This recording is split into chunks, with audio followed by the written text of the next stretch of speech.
Gladys is a co-founder of Resilience Productions Incorporated, which is a theatrical company that researches, writes, and produces plays inspired by actual events and that tell the African American story. So please join me in welcoming Gladys DeVane.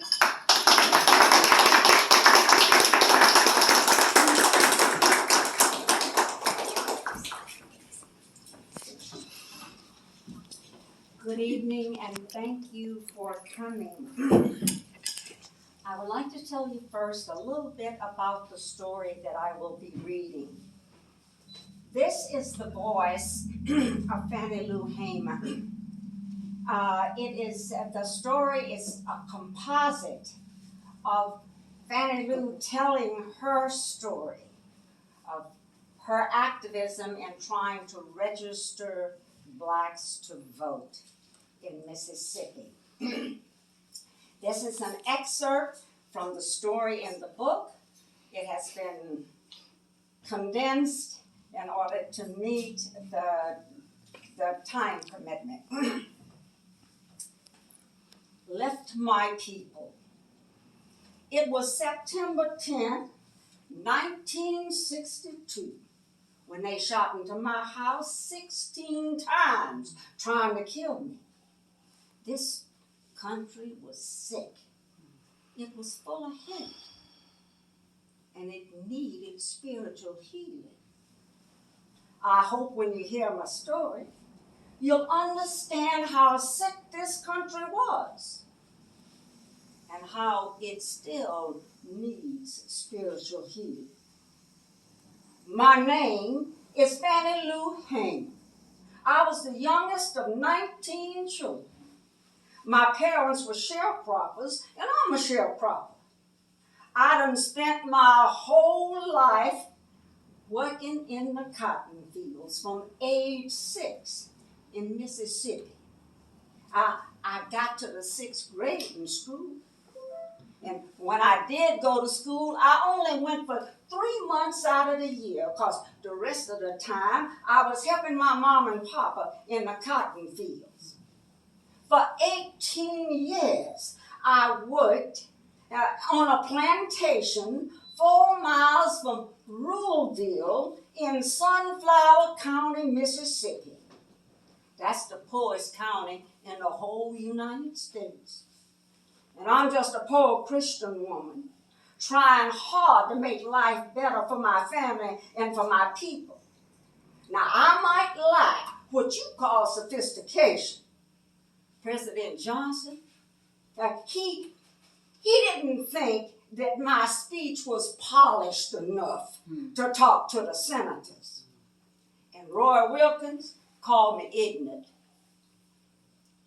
Well, folks, let me tell you,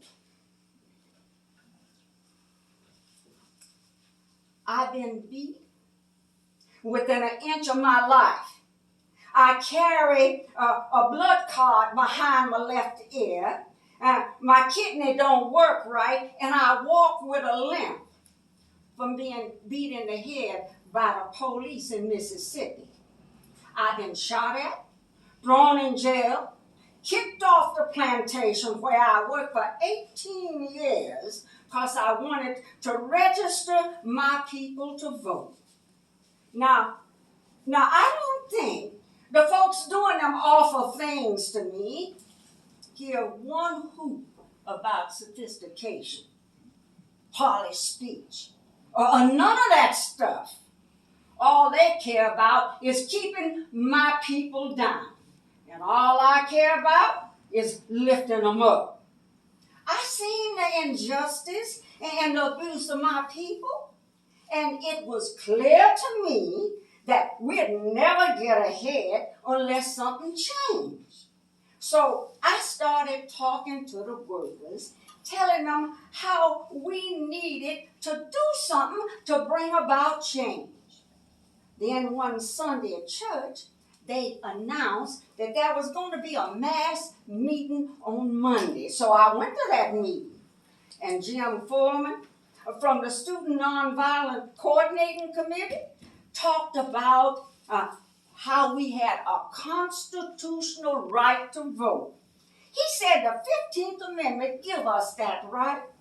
Now, I don't know nothing about no 15th Amendment, but after hearing him talk, I decided right then I was going to register and vote. Because at that time, there was about 30,000 black folks in Sunflower County, and not a single one of them was registered to vote. He said who would go with him on Friday to Indianola to register to vote. So the next Friday morning, 18 of us got on a bus headed for Indianola, 26 miles from Louisville. When we got there, we was met by the city police, the highway patrol, and men with rifles and guns. Now this was August 31st, 1962. We walked into the clerk's office, and you should have seen the look on that clerk's face. He bristled up like a Brindle bull, and he asked, "What you want? What y'all want here?" And I said, "We here to register to vote." Then he said, "All y'all get out of here, except two." And I was one of the two left. And he handed me this paper, and he said, "Sign your name here, your full name, and tell me where you work." And after I give him that information, he brought in this big black book, the Mississippi Constitution, and he pointed to section 16, and he said, "Copy this, just like it is here." And when I finished copying it, he said, "Now, tell me what that means. Now, I want you to tell me, explain to me exactly what that means." Now, of course I couldn't explain it. It was about de facto laws. And I knew as much about de facto laws as a horse knows about New Year's. So I failed that test. But on December 4th, 1962, I went back to the courthouse to register to vote. And I walked in, and I said to Mr. Campbell, the clerk, I said, "I come here to register to vote. And you can't have me fired because I've already been fired. And you can't get me moved out of my house because I don't live in no white man's house." And then I said to him, "I want you to know something, Mr. Campbell. You will see me here every 30 days until I pass this voting test." And this time, he turned to section 49 of the Mississippi Constitution, the part that dealt with the House of Representatives. I had to copy it, just like I did before, and then he asked me to explain it. But this time, when I went back to see what I'd done, I had passed that literacy test. So on December 4th, 1962, I become the first woman in Sunflower County to be a registered voter. And that's when I decided I was going to help other blacks register and vote. And that's when things really got bad. They started threatening me and harassing me like I was some kind of criminal. They arrested my husband and put him in jail. Later on, they arrested my daughter and they put her in jail. That didn't stop me. Nothing was going to keep me from helping my people get the right to vote. The summer of 1963, I went with a small group of community workers to a voter registration workshop to learn about the Mississippi Constitution so I could help my people pass that literacy test. We were riding on the Continental Trailway bus, And on the way back from the workshop, we stopped in Winona, Mississippi. Now, several of the people got off the bus and went into the restaurant, and some went into the washroom. And just as I stepped off the bus, Mrs. Porter come rushing out of the restaurant, all excited. She said that there was some police inside with billy clubs. Oh. And they told them to get out of there. And I told, and she asked me, she said, can the what about the ICC ruling? The Interstate Commerce Commission ruling that says any restaurant in a terminal or around a terminal must serve all bus passengers regardless of color.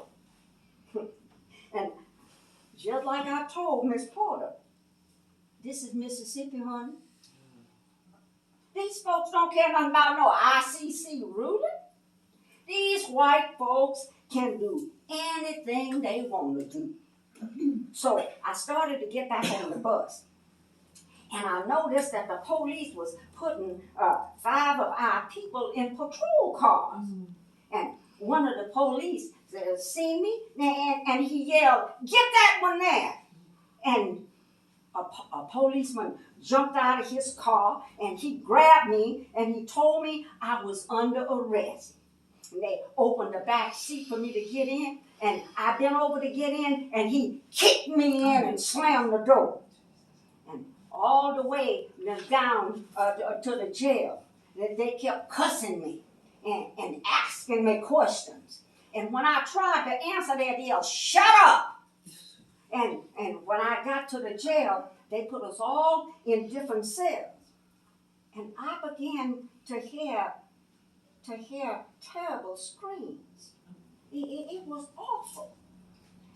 After a while, they walked past my cell with June Johnson, a little 15-year-old girl. Her dress was ripped off at the waist, and they had beat that child. And they had done God only knows what else to her. And I could hear him beating another one of our women. And the man kept saying to her, "Say yes, sir, nigger. Can't you say yes, sir?" And she answered, "I don't know you well enough."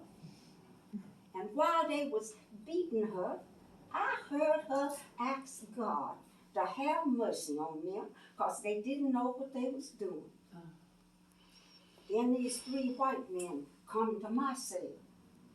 And one of them was a highway patrol, and the other 2 were police. And they took me to another cell. And they made me lay down on a cot.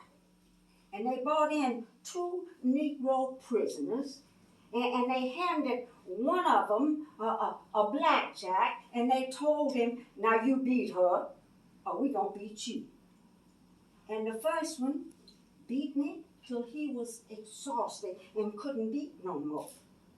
Then they ordered the second one to beat me. And at this point, I was screaming and crying and moving around. So they told the one that had just stopped beating me to sit on my feet. And my dress had worked up, and I was trying to pull it down. And one of the police walked over, and he yanked my dress up. And he started feeling under my clothes.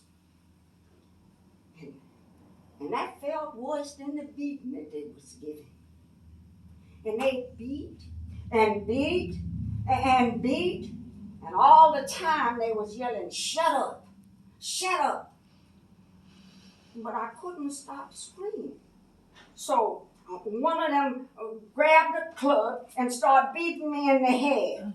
And I was yelling, and they were saying, "Shut up." So I buried my head down in the pillow, trying to drown out the sound. And I must have passed out. Because when I finally raised my head, the same one was standing there yelling, "Get up, bitch, you can walk, get up." But I couldn't get up. He kept yelling. So I strained every muscle in my body, and somehow I pulled myself up and got to my feet. And they dragged me back to my cell. And later that night, some white men come back to my cell with guns and to make me sign a paper saying that they hadn't hurt me. But I refused to sign that paper. And when it come time for me to go to court, I couldn't walk. My hands and arms was navy blue, and my whole body was hard as stone. I had to be carried into the courtroom. And one of the police that had beat me was seated in the jury box. They had charged me with disorderly conduct and resisting arrest. And the judge asked me, how did I plead? And I told that judge, you might kill me. You might kill me today, but I'm innocent. And I am not guilty, and I will not say I'm guilty. I was in that jail for 4 days. And finally, Mr. Andrew Young come and got me out. And when we got outside, he told me they had killed Medgar Evers. They shot him down like a dog. And his wife and his little children watched him die right there on the driveway. What kind of country is this? Where people kill you because you're black and want to vote? Well, I guess President Johnson finally realized that no matter how much the white folks jailed us and beat us and killed us, we would never stop until we could vote just like the white folks. So on August 6, 1965, President Johnson signed into law the Voting Rights Act. This act outlawed literacy tests and all the other forms of voter discrimination. At least that's what it was supposed to do. But like I told Miss Ponder, like I told her back then, ain't no single law gonna fix this mess. This mess ain't gonna be fixed until the white man's heart is fixed. Our country was sick back then. And I'm sorry to say, it still is. This country is still in need of spiritual healing.